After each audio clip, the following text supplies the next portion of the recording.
All right, so we are here with Louis Lovhaug, host of Atop the Fourth Wall. It's great to have you here. Hello! How are you enjoying Canada so far? I'm loving it so far. Unfortunately, I haven't had a chance to see much of the city, but you have a very lovely mall. I'm told that we're fascinated with, I heard you got a bit of a Minnesota accent, so you might be, with the Newfoundland crowd, fit right in. Oh, yeah, don't you know, it's just going to be one of those things where the people talk like that, and we go up to the Buke sometimes to see Norma, and she has an accent all up the wazoo. All right. So, what I wanted to specifically talk to you about is, I know that you focus on comics, but the film industry has really taken off with superheroes and stuff like that over the last couple of years. So, being a comic book fan, what are the qualities to you that make a good comic book? A focus on iconography around the hero, or heroes in some cases. Really the same thing that tends to happen with a lot of stories. Just, good characters, fairly good performances. Believable effects are okay, of course, but I'm of the opinion that you can have really crappy effects but still make a really good movie about it. Something that I always like about the Spider-Man movies, even the Sam Raimi or the Amazing Spider-Man, is that they still seem to capture a lot of the spirit of Peter Parker and his character evolution. The Batman movies always seem to capture some of the brooding nature of him, while also some of the conflicts that, Ro Morena's had, some of the psychological issues, even the dumb ones. Just a little bit. The only ones that seem to actually have real trouble with that is, believe it or not, the Superman movies, because they always seem to have weird focuses around it. A lot of it focuses around Clark Kent's love life as opposed to, say, his role in the world, or in some cases, actually having him act like a superhero. Some of the movies are good with it, some of them not so much. The very first Superman movie, it seems to be mostly, this is from the director itself, it's supposed to be a Greek tragedy that he can't ever be with Lois Lane, but he has all this power, and how much should he use, and instead he decides to travel back in time and save the day. It's weird. And it works, but it's hard to say that it's really a good Superman movie because it doesn't really feel like Superman. Well, I say that, but really it was made in 78, I want to say? Yeah, I think it was around. Yeah, so around that time, Superman was kind of like that. Okay. But in terms of modern recreations of him, I'm not as thrilled about Man of Steel that's going to be coming out. And Superman Returns, the big problem with that was that it relied too much on the Christopher Reeve Superman movies rather than trying to tell its own story. Okay. Yeah, I was wondering, had you seen the Man of Steel trailer at all? I haven't seen that trailer yet. I've been so busy trying to put stuff together for the convention that I haven't had a chance to really watch a lot of stuff. I haven't seen Dark Knight Rises yet. I think, from my perspective, I think you're in for a treat. But, when it comes to, the movie adaptations, do you think that's something that's supposed to kind of go hand in hand with the comic book mythology it's based on? Or do you think it's, an entirely separate medium that's kind of able to go with creative licensing? It's hard to say. Now, with Spider-Man, I didn't care that he had organic web shooters in the Raimi movies. It really wasn't that big a deal. And I always just kind of get irritated by oh no, I've run out of web fluid. Because that happens a lot in comics.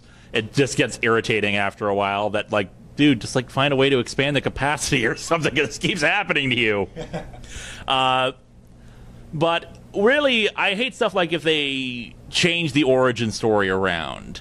I'm trying to think of, if there's any specific example that springs to mind. Oh, Fantastic Four. They always want to shove Doctor Doom into their origin. And I get what they're trying to do with a lot of these first movies, with trying to make the hero and the villain kind of odd parallels to each other. But it really doesn't work, and they lack a lot of the essences of the characters as a result. The Marvel movies in the last few years have been doing a spectacular job of adapting them for modern audiences. Iron Man is probably one of the best examples of that. Instead of setting it in, I think it was Vietnam originally, they've made it, Middle Eastern country with the same basic plot. Because the thing about a lot of iconic stuff is that it's iconic, that it stands the test of time, and these origin stories are still the most popular ones even today.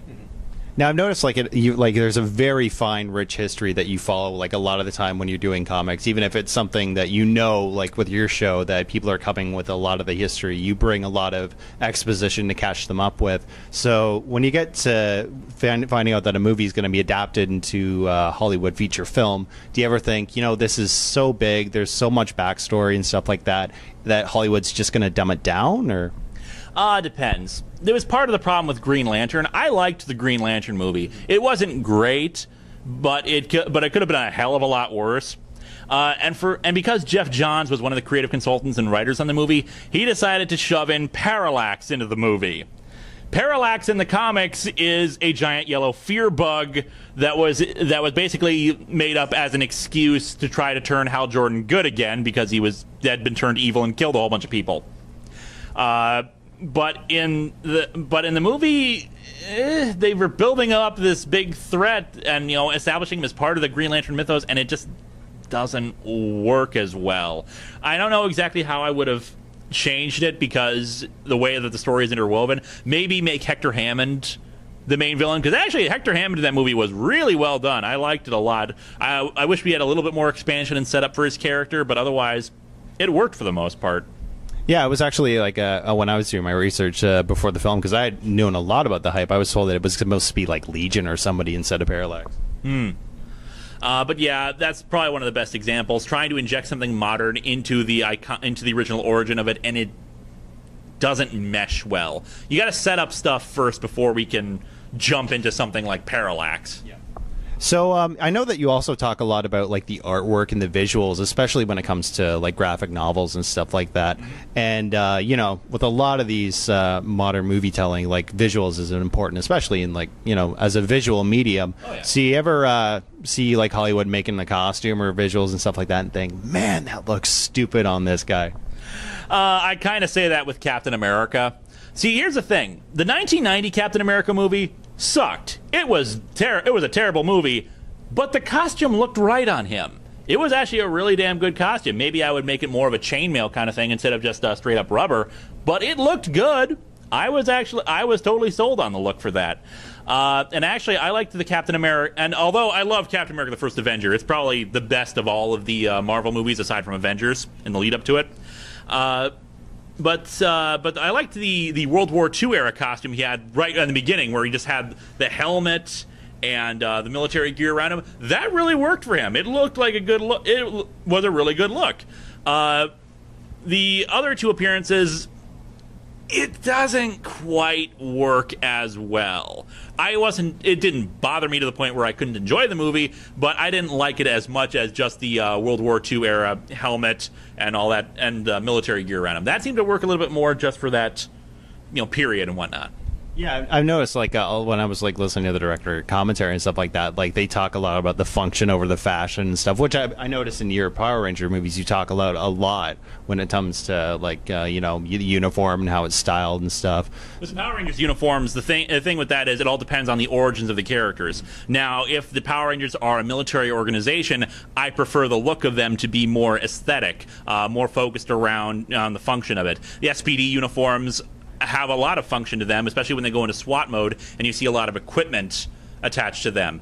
And with Lightspeed Rescue, they don't care about having a form-fitting mouthpiece, because why the heck would you need a form-fitting mouthpiece when you're just supposed to be multicolored superheroes? Now, the Mystic Rangers, the series I'm watching right now, they have capes. I think that looks phenomenally good. But also it doesn't work well for function, so it's more of an aesthetic, looks cool kind of thing. We're just about out of time, Lewis, but I just wanted to ask before we go, where do you hope that film industry is going to take the superhero mythology from here? I hope DC can recoup any losses they made and try to get back into the game, because I'd love to see a Justice League movie, especially after how well Avengers was done. I don't think it's ever going to happen, but I'd love to see it. Well, fingers crossed, and that's on my part too. So it's great having you here, Lewis. Great to see you again. Thank you. And hope you enjoy the rest of the convention. I shall. All right.